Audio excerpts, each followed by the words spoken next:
About a decade and a half ago, the McDonald brothers formed Red Kross while they were still prepubescent. Support players have come and gone, but they've kept their underground audience, and gradually Red Kross moved from independent releases to playing with the majors. They have a new release called Phase Shifter, which many call their best album yet.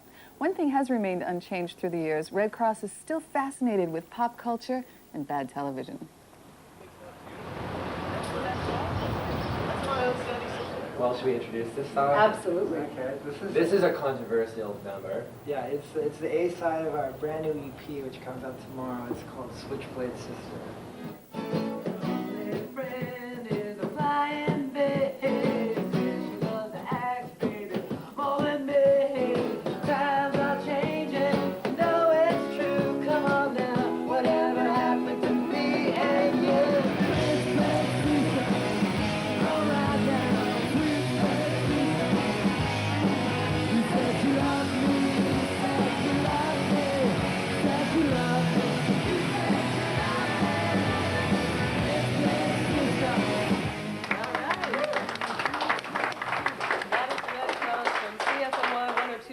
Performing tonight at Lee's Palace, a song taken from this new EP, and there's some controversy about the cover, is there not? The Naked Lady controversy. That's the British version. And the Canadian version. No, just the British version. With the bars. Are you allowed to show breast on Canadian television? No! I think the camera's melting. Dear God, why? But isn't, in fact, this photograph something like found art for you? Yeah, it's definitely found art. Actually, a friend of ours, an artist from the Valley, San Fernando Valley, named Cameron Jamie. It's a friend of ours, and he found this at a flea market in a box, an unmarked box of photos. It just said 1976 to 1978.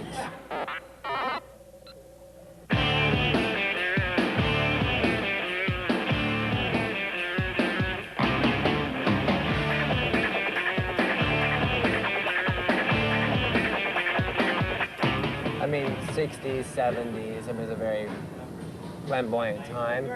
That's when we grew up. So it's unconscious. A lot of people might think that it's a contrived thing, but it unconsciously works its way into our music. As far as kitsch, it's kind of a word I don't like to use because it's a little bit derogative, because pop culture in America, and pretty much the same in Canada, is basically the only culture we have. A lot of your more highbrow people tend to look down on pop culture as this kind of disposable, kind of trashy thing, but for us who grew up in it, it's all we have. And I think there's a rare few that are smart enough to embrace it and to utilize it. It's not really, we're not really doing a parody of it, it's just that we are it. It's so good to see you here. It's so good to see you here. It's so good to see you here. 1976. I mean, aside from rock and roll, that's where the true art is. Yeah. Bad television. It's been that way for many years. But like in recent Bad years. television is where the true art is? Oh, yeah. I mean, you could walk into any gallery and it's all the same. It's like, oh, whatever. But television, it's really when you get to participate. Like you said, 90210, it's so bad, but it's finding ways to make it your own and to see the demented quality. And it's really a statement of society that that powerful executives would put that upon the public as, you know, basically this is what the people want, this is what the people relate to, and it's so far-fetched. So it kind of allows you to watch it and participate and interpret it your own way, and that's the way art is anyway. I mean, it never should be instructional. It should be open enough for you to interpret it and make it your own.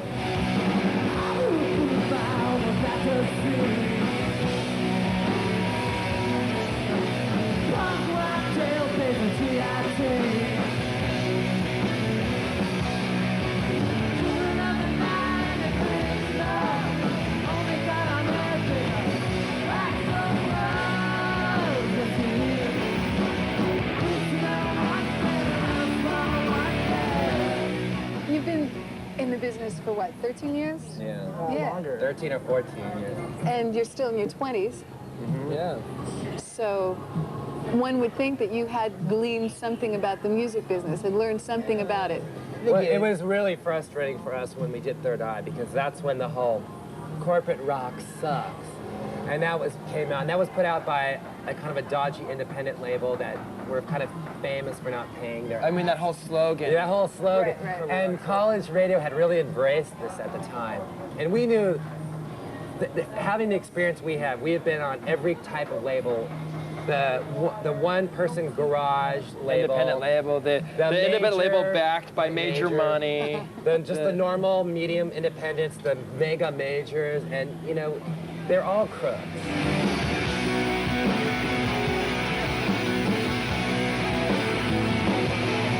In a lot of ways, I think something like the blatantly corporate mega labels are sort of almost less disgusting because there's no pretension about what they're doing. It's like, you know, it's not about art, it's about selling product, and, you know, there's no, but that's the same thing the independent labels are trying to do actually, but there's all this pretension about, oh, we're artist labels. We only care about the music. Yeah, we only care about the Your music. message. And you know, they're ripping teenagers off, you know, the same way that these people. I mean, not everyone is evil in the record recording industry. But I would say mean, it's definitely a matter of finding the lesser of the evils, you know? I would say, like, as far as choosing the right label, it's really a matter of finding, well, the lesser of the evils.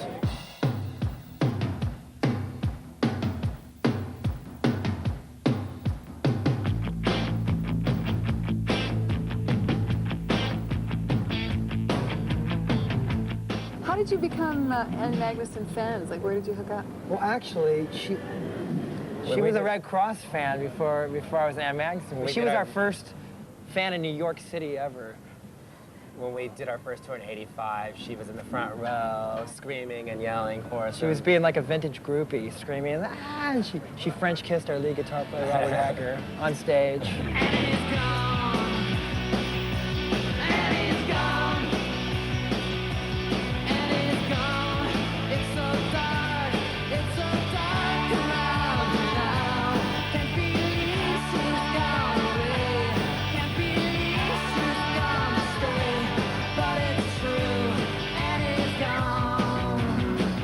Do you guys still ingest a lot of sugar? I do, too much. Yeah, depends on what country we're in, depends on how good the food is, or not, whether or not we decide just to do candy instead. Like when we're in England, the food is so bad that there's not much choice but to eat chocolate all the time. Well, at least northern England in particular, you eat a lot of chocolate there. Oh my goodness, what's happening? I was raised on sugar and television, just like Ding Dongs and Mary Tyler Moore. And this was my breakfast every morning while I was in grammar school, junior high. I had a frozen waffle, which I toasted, with ice cream and syrup poured on top. And I'd eat it with a glass of milk. I had that every single day for breakfast before school. And I'd fall Jeff was a asleep. straight-A student, By of course. second period, I would always be asleep, always.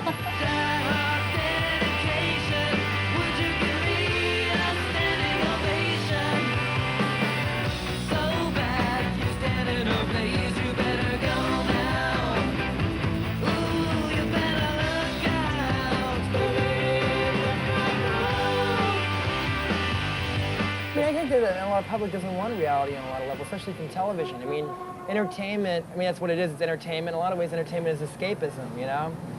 And so... And a lot of people, I've heard Henry Rollins talk about, you know, how disgusting it is. People sit around and watch television. But growing up, I did a lot of drugs as a teenager, and I grew out of them, luckily. I can't take them anymore, and so sometimes I work really hard with my job, being in this band. We put in a lot of hours. Sometimes I need just to sit there and just vegetate, and sometimes turning on the television is like taking a Valium. It gets yourself out of your head, and you kind of just watch, and it's a very useful tool if you don't abuse it.